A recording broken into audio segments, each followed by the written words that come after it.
Today we're doctoring a cow for foot rot and turning cows onto new pasture. Come along with me today, right here on the ranch.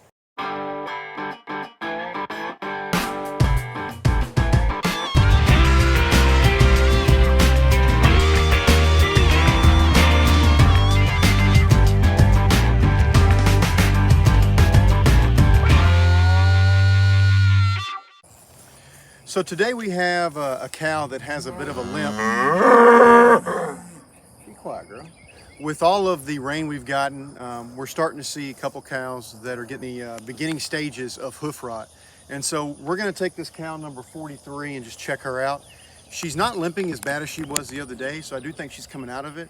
But I'd like to just get her in the chute, take a look at her, and also see if we need to administer anything to her foot so she can fully recover. When we moved pastures the other day, I noticed that she was limping pretty significantly. Like I said, with all the rain and the moisture in the pasture, it just creates that infection. So we're gonna get her up in the chute, check her out, we'll see how she's progressing.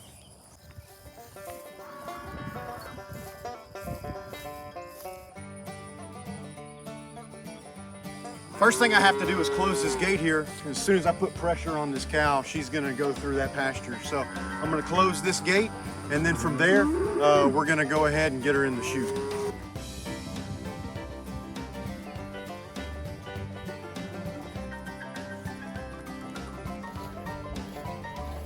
Come on, girl. Come on, girl. Come on.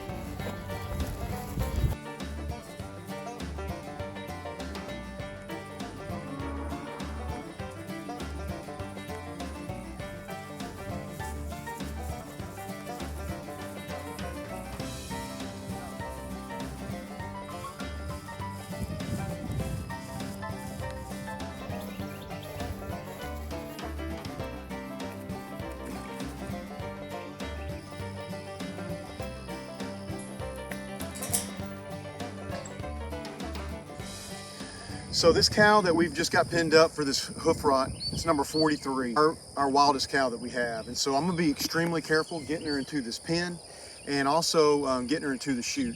I wanna take a look at the foot. I also wanna see just how much infection there is, if there's any. Sometimes with cows, it's just taking precaution to make sure that things don't progress. So we're gonna bring her in, we're gonna check it out, and hopefully everything's okay. We'll doctor her if need be, and then we'll release her out with the rest of the herd.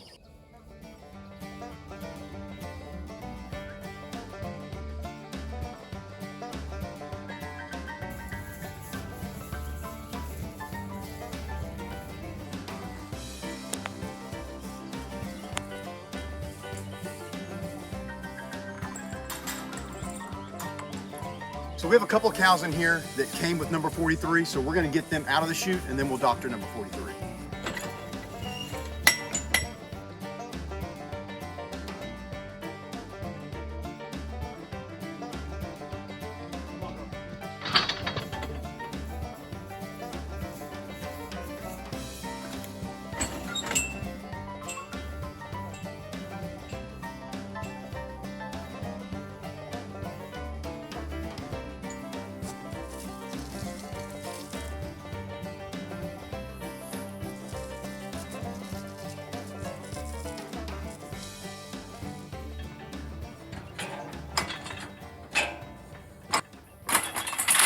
As I mentioned earlier, I suspect that this cow has hoof rot. Once I get her into the chute and determine that's the case, the first thing I'm gonna do to treat it is I'm gonna apply copper tox on the infected area. This will help heal the infection quickly and ensure that it doesn't come back.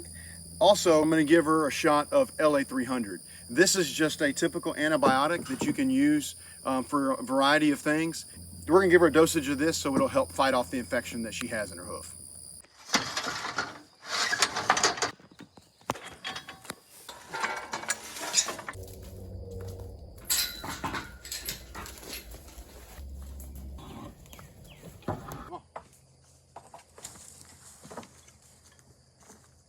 Come on, girl. Come on, girl.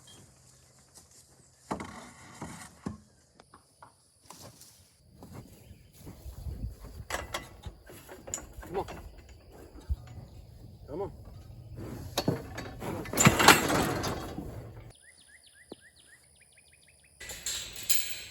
All right, so the first thing I want to look at is her foot. And I just want to see. It's okay, girl. It's okay.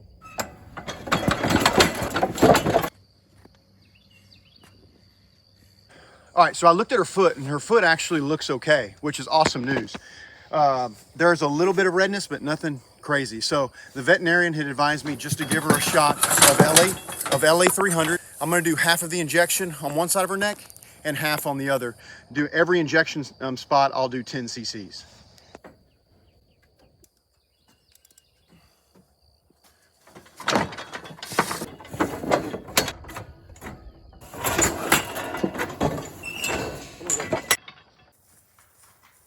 So now we're going to move cows into a new pasture. They've been here for a couple of weeks. So this pasture that we're about to move them into has had 2 weeks rest. Typically we'll do at least a 4-week rest, but because of the way the grass is growing, we're going to go ahead and let them out here in 2 weeks.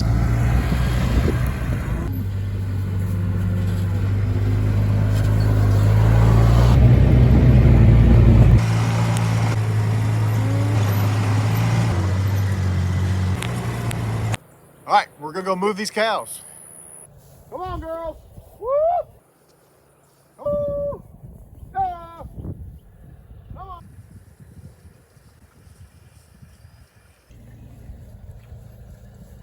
Come on, girls.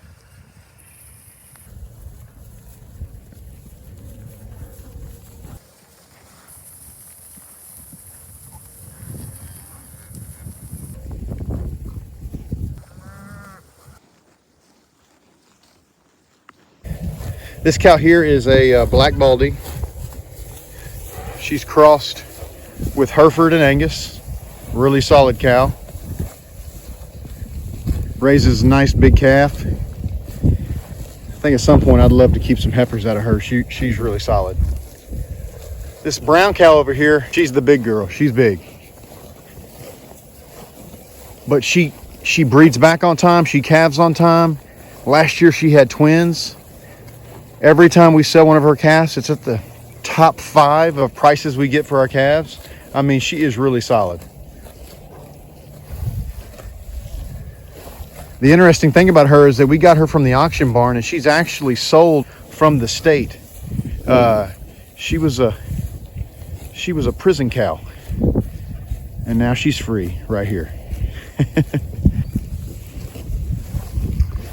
Look at her. Not big. You're probably talking about 900 pounds. Beautiful, slicked off, making a living on grass. This cow here, a little bit bigger. She's probably around the 1,200 pound variety. But again, really solid cow. Raises great calves. Okay, so we moved the cows from one side of the front pasture to the other. The exciting thing about this is the fact that, one, there's plenty of grass in here for these girls. They have probably good 2 weeks with grass in front of them. Not to mention, we still have a back pasture that is stockpiling grass like crazy, and we have a field that we just cut hay on that is also coming back pretty strong. So we're gonna have plenty of grass in front of them, and after this, we'll go back to our typical pasture rotations, and we'll have plenty of grass and plenty of recovery time. That's the key.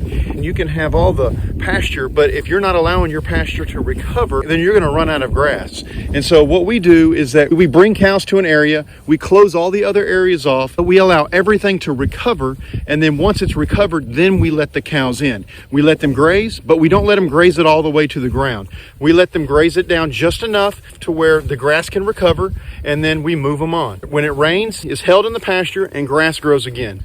So in a nutshell, we have a lot of grass, and there's a lot of forage that we'll have through the summer months and into the fall. As we get closer to calving, we'll be in a great place. Well, it's about time for me to grab some dinner, so thank y'all for hanging out with me today, and I hope to see you again right here on the ranch.